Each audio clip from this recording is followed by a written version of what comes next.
you have obviously been in, well, not obviously, you've been in Iran for the last 2 weeks. It's just why you haven't been on the UK column news. We did have a report from you from Iran 2 weeks ago. But I wanted to start off this segment just with a short excerpt from one of the reports on Channel 4 News last night talking about Iran. And that leads into some stuff that you've got for us. So let's begin by having a quick look at this. Every Friday for months now, this remote city has seen huge crowds turn out, protesting against Iran's regime. Elsewhere in the country, the movement, sparked by the death in custody of a young woman arrested for not wearing her headscarf correctly, has slowed in the face of a brutal response. In Zahedan, they're still going, but locals say the crackdown is intensifying.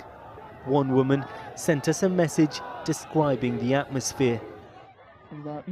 At every junction, there are strict checkpoints.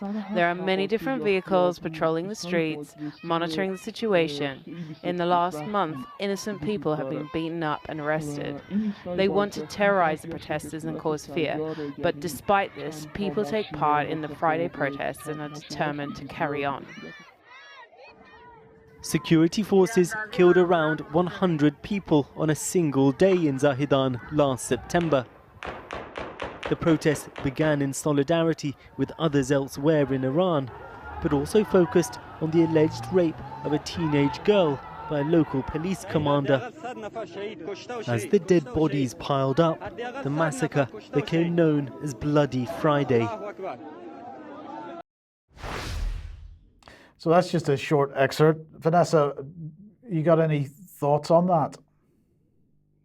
No, I mean, it's obviously difficult to keep up with the tsunami of information that's being poured out by not only Western media outlets like Channel 4, BBC, but also the Gulf funded, the Western funded, like BBC Farsi, like a huge number of media channels that are publishing in Farsi to deliberately mislead and misinform the Iranian people, and that was pointed out to me during my 2-week trip.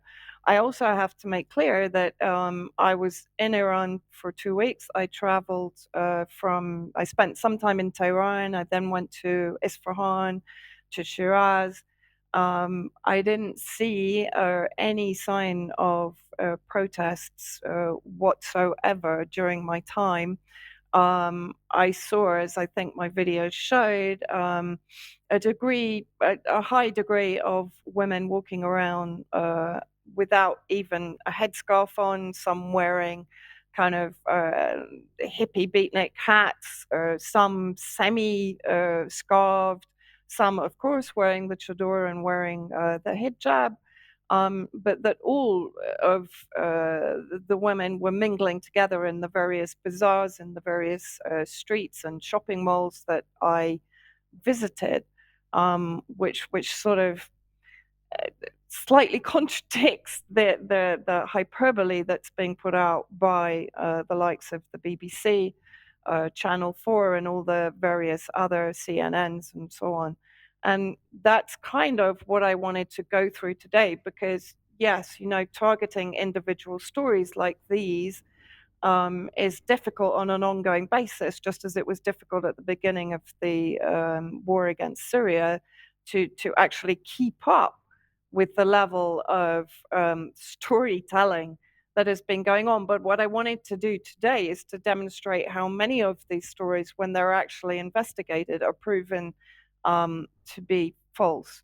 So first of all, someone sent me yesterday this story recently in from the BBC: Iran dancing couple given 10-year jail sentence. Now, immediately when you read the title, of course, the Iran, in inverted commas, dancing couple are presented as nothing more than people who are objecting to the Iranian government policies. But the reality is, when I spoke to Setara Sadiqi, who I've already interviewed, she told me that as far as she knew, the jail sentence was 5 years. She's checking for me at the moment whether that has been increased.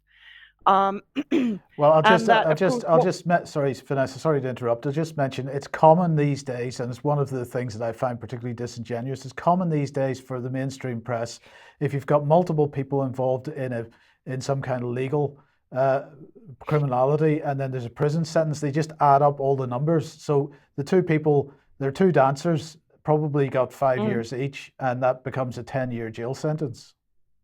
Good point. Yes. And of course, not mentioned in the BBC article at all, people can go and check it for themselves, is the fact that this couple had established an Instagram account from which they had, I think, around 1 million followers, and they were instigating protests and calling for violence against the government, which in any country would be deemed as a criminal offence. Now, I recommend that everybody goes to Grey Zone and reads the article by Setara Siddiqui and Christopher Reaver, who have set up the Tales Twice Told podcast, which you can find on YouTube. But this article goes into some depth into the fake stories that are circulating around Iran.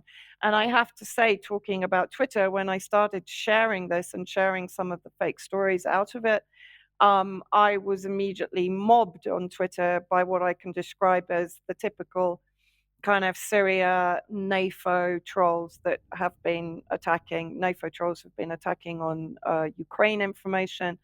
And I had a very similar Twitter storm at the minute that I started questioning the stories that are being put out on social media and in mainstream media. So let's have a look at a couple of those stories. Again, I would recommend everybody goes and reads the article because it's very revealing. So first of all, people will probably remember the story of Elnaz Rekabi, who had been competing in South Korea. She was a climber, and her hijab fell off during the competition, and that then instigated an entire sort of melee of reports claiming that she had disappeared post the competition, that she had been arrested because she was competing without head covering. And of course, the BBC jumped on it. This was one headline that they put out in December 2022.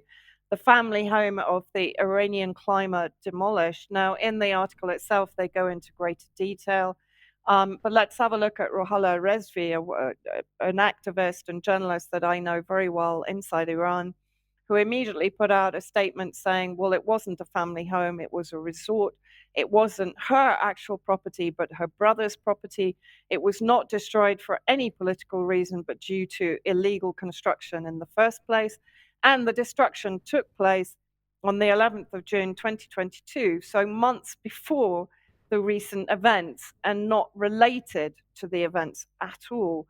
Then let's have a look at Justin Trudeau and a number of other high-profile personalities like Elijah Wood, the actor, putting out the statement that Canada denounces the Iranian regime's barbaric decision to impose the death penalty on nearly 15,000 protesters. These brave Iranians were fighting for their human rights, and we continue to stand united in support of them and united against the regime's heinous actions. No mention, of course, of Canada's heinous actions during COVID and post-COVID. But let's look at where this story actually originated. So Omid Memarian, outrageous after killing hundreds of protesters on the streets and violent crackdown. MPs in Iran called the protesters Mohareb. As Setara and Chris will explain in the article, Mohareb actually stands for violent thugs, loosely translated, and actually applies to the ISIS attacks that took place in Shiraz in October. So this tweet, I think, was put out on November the 6th, so about 10 days after the attack on Shah al-Shiraz shrine in Shiraz. So it was clearly related to ISIS. Both of these commentators, by the way, have strong ties to the US State Department. They are not based inside Iran, although their tweets do give the impression that they are inside Iran. and Karim Sajadpour. In the last 8 weeks, Iran's regime has killed over 300 protesters, imprisoned nearly 15,000, threatened to execute hundreds more, yet Iran's women's persist. Now, in the article, this story is completely discredited. Evidence is given to counter what they were putting out. And as I say, both figures are connected to the US State Department. Then let's have a look at this very emotional tweet that came out in September 2022. The blood of all these innocent young women is on the hands of every man and woman that voted for and continue to support the mass murderer Ibrahim Raisi and the IRGC Basij militia thugs. And then the caption at the bottom, saddest thing I have ever seen in my life, a father who promised his daughter he will dance at her wedding, now dancing at her grave after she was killed by Iranian regime in the protests. Very emotional messaging here, but let's have a look at what it really is. This man is an actor I personally know, put out by, I think this is an Azerbaijan account. It's an Azerbaijan drama. He gives you the YouTube link. And this scene is from a famous TV drama, Ata Otragi, Hearth of the Father, aired 4 years ago. Meanwhile, I interviewed in Shiraz the mother of one of the young men that was killed in the Shah al-Shara massacre, where I think 15 were killed. Many more were injured when 3 non-Iranian nationals with the organization ISIS opened fire on pilgrims at the shrine in Shiraz. And a note that I want to make here is that when the US State Department and the UK government heard of this massacre, they didn't put out a statement. What did they do in reality? They then amplified the Masa Amini story rather than actually focusing in on the genuine destabilization project that is going on inside Iran, of course, funded and orchestrated by the West, by Israel. And then what I actually want to show here is very much how how Israel is orchestrating some of the destabilization in Iran, not only directly through Mossad operatives, which is a well-known fact inside Iran, everyone will talk to you about that, but also through the MEK, through ISIS, through any number of methods to actually carry out attacks against Iranians, Iranian high-profile figures, scientists, academics. We know that assassinations have been carried out by so-called Mossad agents. But let's have a look at this. So I want to show the progress of an event and of relations between Azerbaijan and Iran when it is effectively, in my view, and it is clearly shown that Israel has a hand in this sequence of events. So in December 2022, Azerbaijan was putting out statements that it will not allow Israel to attack Iran from its soil. At the same time, in January, so on January the 11th, 2023, Israel, by the way, is the primary weapon supplier to the Azerbaijan regime that has been carrying out continuous war crimes against Armenian territory and against Armenian military on Armenian territory. So not Armenian military that has entered Azerbaijan territory, but actually attacking Armenian territory. Now, if Azerbaijan get control of Armenian territory, that puts effectively Israel by proxy on the border with Iran. So that is the importance of Azerbaijan and the war against Armenia to Israel. So in January, Azerbaijan appoints first ambassador to Israel amid tensions with Iran. Remember, previously in December, Azerbaijan was saying it would not allow attacks against Iran from its soil. And then while I was actually in Iran on January the 27th, there was a shooting at the Azerbaijan Embassy in Tehran, which spikes tensions. All of these reports, by the way, came from the Cradle media, if people want to check them out. Now, the attack was apparently the husband of a wife who had allegedly been detained at the Azerbaijani embassy and who decided to take justice into his own hands and killed the head of security and injured 2 other security guards in the attack. Then we get to Azerbaijan, literally a few days later, blasts Iran for opposing international obligations days after the embassy attack. So what we're seeing here, we're going from in December last year, Azerbaijan saying that it will not allow Israel to attack Iran from its territory, to now Azerbaijan blasts Iran for opposing international obligations. And then suddenly Azerbaijani security forces arrest 39 linked to Iranian espionage network in Azerbaijan. At the same time, of course, an attack is carried out on January the 30th, 2023, against an Isfahan Iranian weapons factory. The actual protection on the roof of the ammunition factory protected it from the 3 drone strike, and I believe 2 of the drones were actually intercepted. But this is a direct attack. I don't believe Israel has claimed a responsibility for it yet, but there have been statements in Israeli media, particularly from the defense ministry, that suggests that they are responsible. And at the same time, of course, an Iranian food truck convoy, and there is videos showing that there were no weapons contained in that convoy, were hit in unidentified drone strikes on the Syrian-Iraqi border. And again, the suspicion is that Israel is involved in that attack. And I'm sorry, just going back to the drone attack in Isfahan, according to the Wall Street Journal, I believe, Israel has taken responsibility, but according to later reports, it is also believed that Kurdish separatists are working in cahoots with Israel to bring weapons into Iran that are then being supplied to the violent protesters.